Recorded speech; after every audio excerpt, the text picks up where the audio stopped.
Coming up on GET, we look for the best cookie. We investigate a new math class. And highlight a new tax levy.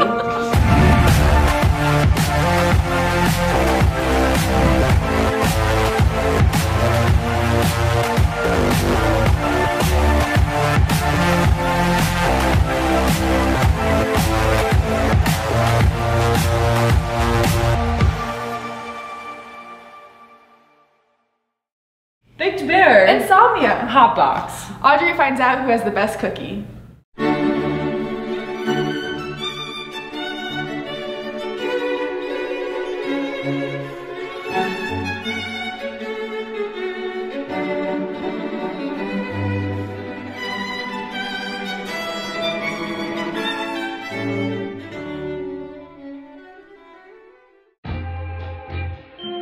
Hey Clayton High School, it's Haley.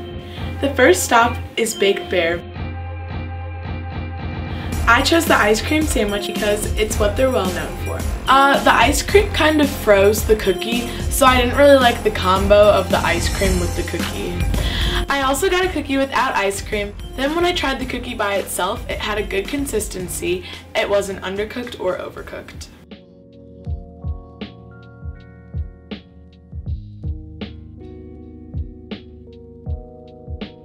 Our next stop was Insomnia, which is also located in the Loop.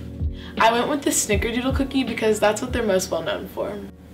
The Snickerdoodle had good flavor but was undercooked in the center.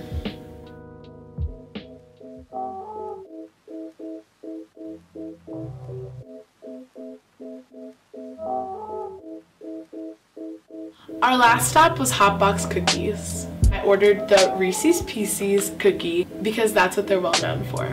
The cookie was perfectly cooked and the Reese's Pieces went really well with the cookie.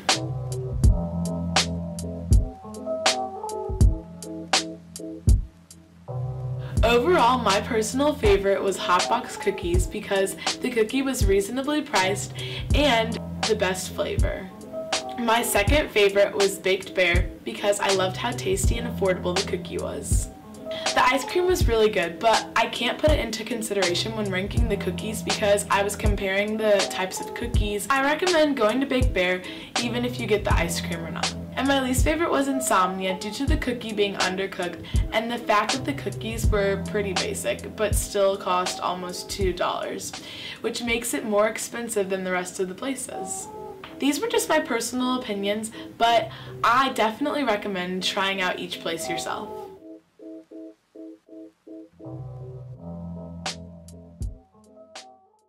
Ever seen Bird Box? Well, we haven't. Chandler brings us a fun-themed Pepper's PSA. No way are you guys gonna make it there on time. Watch us!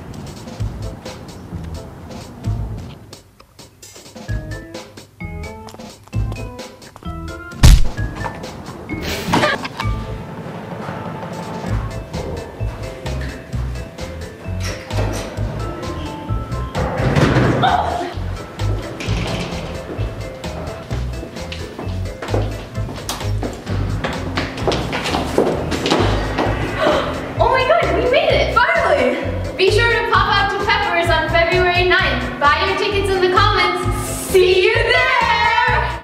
Knock knock. Who's there? Tangents. Tangents who? Tangents spend a lot of time at the beach. Mr. Kleinberg tells us about his unique class. 5 students this year have the opportunity to learn higher level math in the class Algebra and Number Theory. Mr. Kleinberg tells us what goes on in that classroom. Because of a schedule change of sorts, on composite days we are in room 28 since it's a composite number. On prime days we are in room 31. And in case you're wondering out there, the first day of the month, which is neither prime nor composite, it's called a unit for those out there learning, taking notes, we go to the library on those days.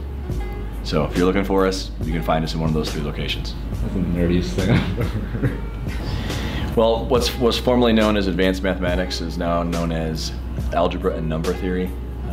But essentially it's a class where we get to kind of do anything we want. We're very lucky that way. So as long as we're covering mathematical topics that don't require a calculus base, then it's fair game. We've done some number theory, so about modular arithmetic. We're heading into logic. We're going to do non-Euclidean algebra. Non-Euclidean geometry, pardon me, but just a variety of topics that you wouldn't have a chance to see Oftentimes there's a handful of questions, proofs, puzzles of that kind of nature given as homework, and then it kind of is, let's have a discussion about your solution or your attempted solution. What was your thought process? Let's see here. I think his name is Arnold something AZ. I forgot his name. He's okay. These classes are small. We had 3 the first year. We have 5 this year. But only having an N value of 2, the personalities are so different. Definitely with a small class like this, a lot of inside jokes. Ask Aaron about his social security number. He'll tell you all about it. It's been a thrill. I've been very lucky to be able to be the person that teaches it. And I find that I'm learning way more about math because I'm trying to find topics that are interesting to the students, that are new to the students, that are sometimes new to me. And the fact that we're in it together, learning about math and experiencing math and thinking about math is, in this way, is very rare. And we're really fortunate to have something like this. A new tax levy has been proposed to the Clayton voters. If passed, it will bring additional revenue to the Clayton district. Aaron, Sean, and Michael explain how it works. We have a lot to offer here at Clayton, from wonderful teachers to challenging classes to achieving students. Some of this can be credited to the revenue that the district receives. Recently, there's been a proposal for a tax levy, an increase on our property taxes. School Board President Kristen Reddington and AP Economics teacher Daniel Glossinger explained the reasons for this proposal. So school districts have to, they don't have to, but they regularly do go out and ask for tax levy increases because of the rollback that's required under the Hancock Amendment to the Missouri Constitution. So tax rates are continually revised downwards in many cases because of that Hancock Amendment. And so we have gone a very long time as a school district without asking for that tax rate to rise back up again. The tax rollback happens automatically, but school districts and municipal governments are not allowed to raise the rate unless they go out to voters. And again, that's part of the Hancock Amendment. So the last time that the school district went for tax levy was in 2003, and that's about 15 years ago. This has been something that's been coming down the pipeline. So it's a complex answer to that, but to keep it as simple as possible, the amount that the school district is able to collect based on the increase in the assessed value is actually capped to the inflation rate as measured by the Consumer Price Index. To explain the tax levy, let's take a $1 million house for example. Only 19% of that $1 million house actually gets taxed, and at a rate of 7.13%. The increase would be an extra 54 cents per $100, or a 0.54% increase.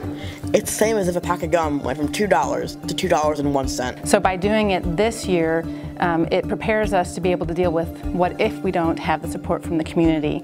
Then we'll have to look at some different ways of how we teach at Clayton.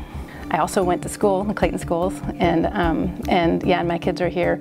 To me, public education is one of the most wonderful opportunities that we have in our country, and it's, I think, really important to be able to give an education to every child to realize their potential, and that happens through public education. So I think that students ought to care about it on the sense that it will affect how their classrooms operate to some degree.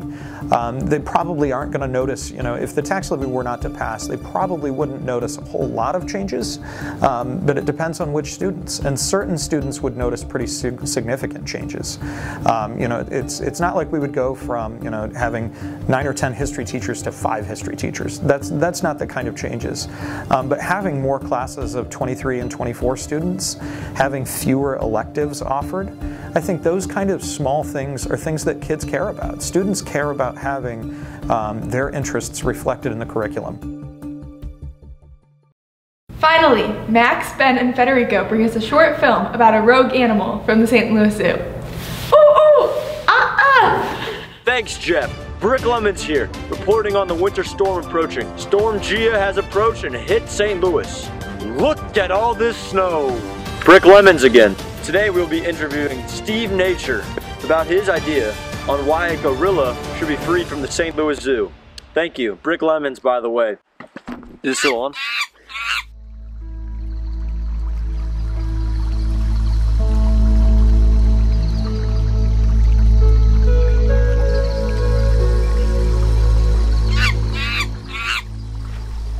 St. Louis, reporting live from St. Louis Zoo.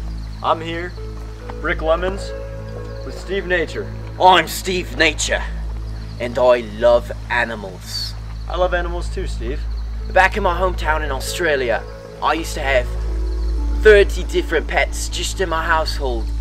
Every certain beast has their own unique qualities that just makes them amazing. Very true, Steve, very true. So I'm just trying to do my best for my friend Georgie. We're gonna let him free here at the zoo. He's gonna run wild. It's a little bit sad leaving him. Personally, I grew up a very close connection with Georgie. Just look at him. I love that animal. Freedom. I don't think he's living. Freedom. And as you see, Steve Nature is releasing George the gorilla. Quite riveting. Georgie. Come here, Georgie. Come on. It's time to be free. It's time to be free. Come on now, Georgie. Come on, Georgie. Truly emotional.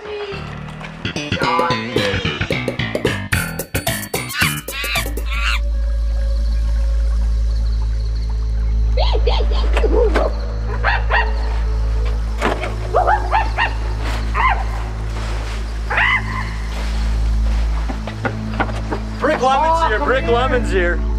What did you just see? Gorilla. I really miss my gorilla. I'm not gonna lie, I miss Georgie. I miss Georgie. I really... Found me. My furry friend. You heard it here first at GNN. George is dead. George! CPR. Do you see? Brick Lemons. George! Brick Lemon's here. By the way, my remember friend that. George. Rest in peace, George. He was a free spirit, a free, fuzzy, loving animal. He flew a little bit too far from home, from his cage. My little butterfly, George.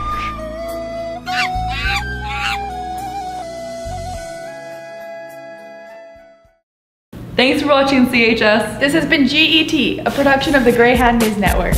Stay warm and thanks for signing the petition! Alright, stop, collaborate and listen. Ice is back with a brand new invention. Something grabs a hold of me tightly, flow like a harpoon daily and nightly. Will it ever stop? Yo, I don't know. Turn off the lights, and I'll glow. To the extreme, I rock a mic like a vandal. Light up a stage and wax a chump like a candle. Dance, rust a speaker that booms. I'm killing your brain like a poisonous mushroom. Deadly, when I play a dope melody. Anything less than the best is a felony. Love it or leave it, you better gain weight. You better hit the bullseye, the kid don't play. And if there was a problem, yo, I'll solve it. Check out the hook while my DJ revolves it. Ice.